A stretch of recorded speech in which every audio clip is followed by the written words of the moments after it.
Hi everyone. Before I introduce myself and our team, let me tell you a story. This is John. John is the Senior Director of Release Engineering at Mozilla. He attended the World Economic Forum in Davos, which is attended by thousands of political and business leaders from all over the world, and journalists also.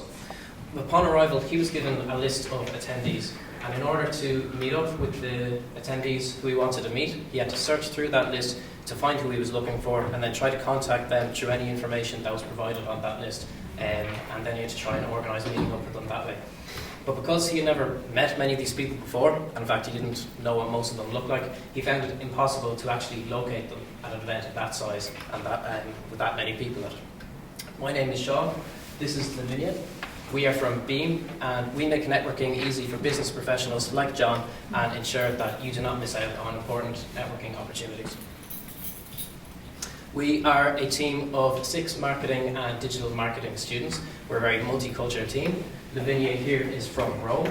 Paul is a dedicated triathlon athlete from Paris. Zhang Hao comes from China. Sarah comes all the way from Cork. She's the one who had the initial idea for our business. And Dee is a project manager at Amgen Pharmaceuticals here in Dublin. And I'm from Wicklow, or Siberia as Ramal likes to call it. I've also spent time living in Madrid and San Francisco too. We as a team are dedicated to ensuring that you don't miss out on important business networking opportunities. But that's not the problem we initially set to solve, was it, Lavinia? Nope, it wasn't. So I'm going to take you through our journey. So Sarah here stood up in class, and her problem was that she couldn't locate, and she often found herself lost when going out with friends. So we initiated with trying to ensure this value propositions to our potential customers that were personal safety, peace of mind, and quick and easy access to buddies. Our name was the Buddy app until 2 weeks ago, was it? So we're excited about the new name.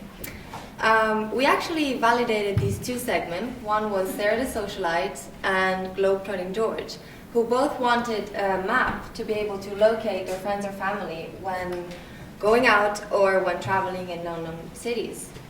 So even though we did validate these 2 segments, we realized competition already covered them, and they were not willing to pay.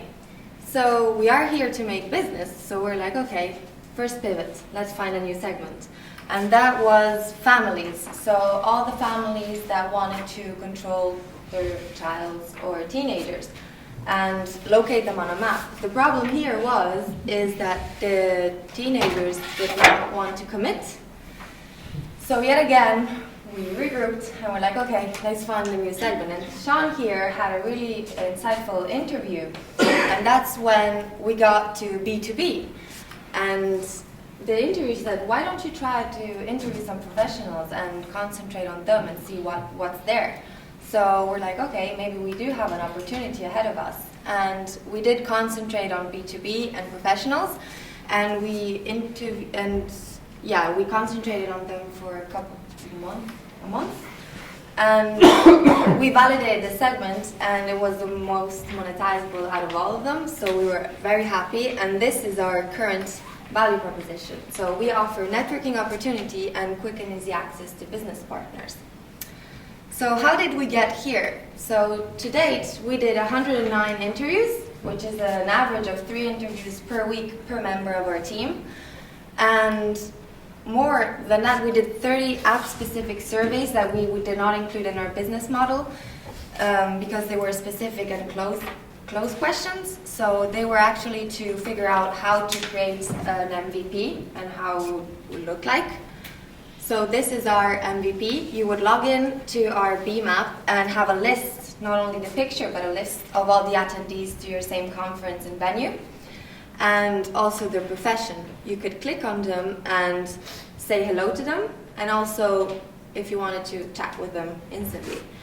Also, if they answered and accepted your hello, we offer geo-mapping opportunities. So let's say Romal is here, and he is in the venue, and he is looking for Mr. James, and he can actually locate him on a map, and Beam gives you like the quickest path to go to James.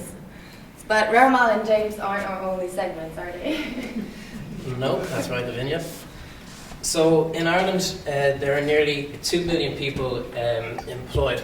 Out of that, 1,768,000 people have smartphones and are in occupations for which conferences are run in Ireland.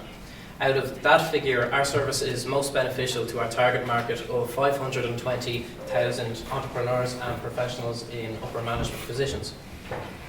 We plan to charge users on an individual basis and also by charging companies discounted package deals for 50 employees. And of course, larger companies can purchase as many packages as they want. The more the merrier, I suppose. So why would you choose to use Beam? Beam has an advantage over competing services such as the Web Summit app because it includes a map which can pinpoint the exact location of the conference attendee who you want to connect with. And it's also one app which is tailored to many different conferences instead of you having to download individual apps for each conference that you go to. So we actually have a video. We have a video here just detailing our journey so far and how we got to this point.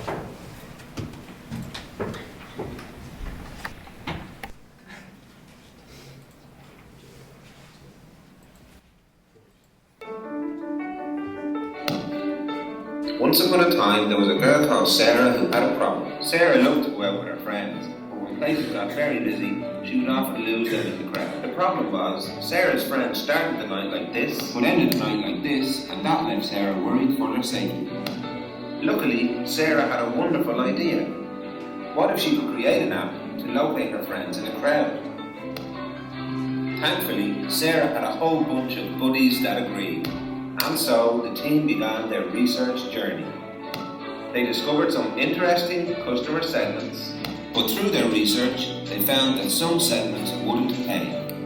Thankfully, they found a segment that indicated they would pay. The team then interviewed a lot of business professionals, both locally and internationally, and got some great insights from these interviews. Without networking, my business would not be the success it is today. Any tool that can help me build my network is a valuable asset. I hate wasting my time talking to the wrong people. The team then attended the Web Summit and interviewed some great people. They also used the conference app and saw areas for improvement. Now energized, they decided to focus solely on B2B. And we're pleased to discover that business people love the idea too, because it really solved the pain of networking inefficiently. Have you ever found yourself at a conference unable to meet the right people? Have you ever felt that you've wasted time and money on events where you don't make the right connections? What if you could use an app to solve this problem? You could view who's attending an event that may be of interest to your business and career. Click into the app to see all the profiles of those attending. View the individual profiles that are relevant to your business. Send them an instant message. And ultimately, share your location to create an easy meetup and to make networking in real time more accessible. Business people, entrepreneurs, access made easy. Beam, shining the light on your next business connection.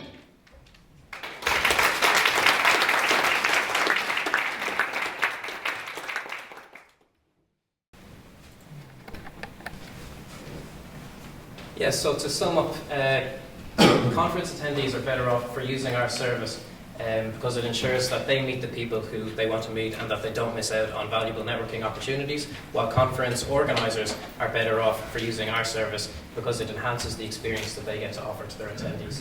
So thank you for listening. We've got loads of time for questions. So I saw a few hands shooting up already. Who wants to? Yeah, do you want to go first? Yeah, so who would pay for it? Who would pay for it? The conference organizer? No, the conference organizer wouldn't pay for it, although we were thinking about going down that route. Instead, we would charge it to the conference attendees.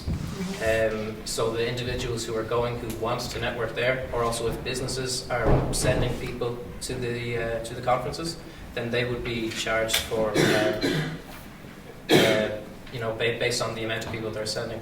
So, for example, we were talking to someone recently, I think we were actually talking to Andrew there a couple of weeks ago, who was talking about the Web Summit.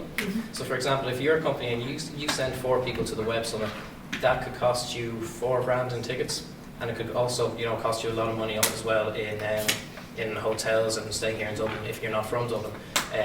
But if you're not really talking to the people who you want to talk to, you're not getting value out of your money, So that could be a huge cost for the business, so we thought we can solve this. But somebody must be supplying the data about who actually attends the event. Yeah, that And that's would be... the conference organizer. That's the conference organisers, that's Yeah. right. So we would be talking to the conference organisers and trying to partner with them. Mm. Yep. So you talked about two features which differentiate your Mhm. solution from the existing Right. solutions. What gives you the confidence that they're so much better that they'll differentiate you enough to displace the existing solutions? Because we went to Web Summit.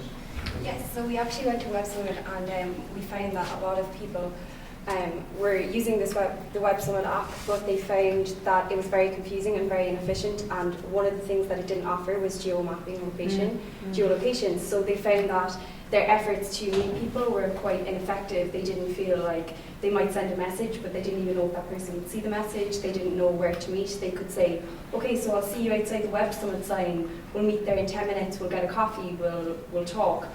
But the problem was there was 2 venues, even 3, and there was Web Summit signs, a big Web Summit sign at each venue. So how did you actually know where that person was? So we think that we could offer, with the geolocation, with the geomapping, we could offer just an extra bit for helping people really make connections. Yes? It's kind of a unique network effect here, so it's like a temporary network effect you need.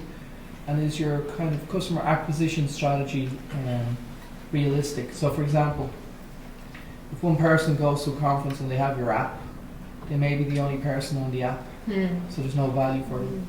So how are you going to acquire customers? Essentially, I think that's why we wanted to target the business, as Sean was saying when he was speaking with Andrew, that if we sold the app or the service to the business, then the businesses would have it. So it's kind of it's making sure that you're not just sending one person who try link with the businesses going to the organisation. Like with Web Summit, you'd say who's at Web Summit, you'd make sure that all the big companies, you try to sell your app to them so that they all have the app, and it all ensure that everyone has the app rather than just individuals. So we do want to sell it more to the businesses. It is a really good point though, because the app doesn't have a lot of value, or doesn't have any value really if other people aren't using it. So that would be another reason why we would try to partner with a lot of these conferences and help them promote it. Yeah. Did you talk to conference organisers beyond maybe the Web Summit organisers? You mentioned Davos at the start. And just by way of an observation, I think they prefer to see the cost catered for on the conference registration fee. So did you get some feedback on that? Yeah, we did. We talked to a company called B2B Marketing, and they do conferences globally, and they do it a lot for the procurement industry, so it was kind of the target market we were talking about. What they said was they're finding it's a big pain for people going to these events, and often people are actually leaving seminars just to try and find the person they're trying to talk to. So they were really actually enthusiastic about it, and it was something we looked into. We could maybe build it into the cost of attending the event. So although the people attending are paying, it's built into the cost of their ticket, so they don't really know they're paying for it. But the event organisers were a little bit wishy-washy about wanting to pay, but they were happy to build it into the cost overall. We're going to have to leave it there. Thanks so much.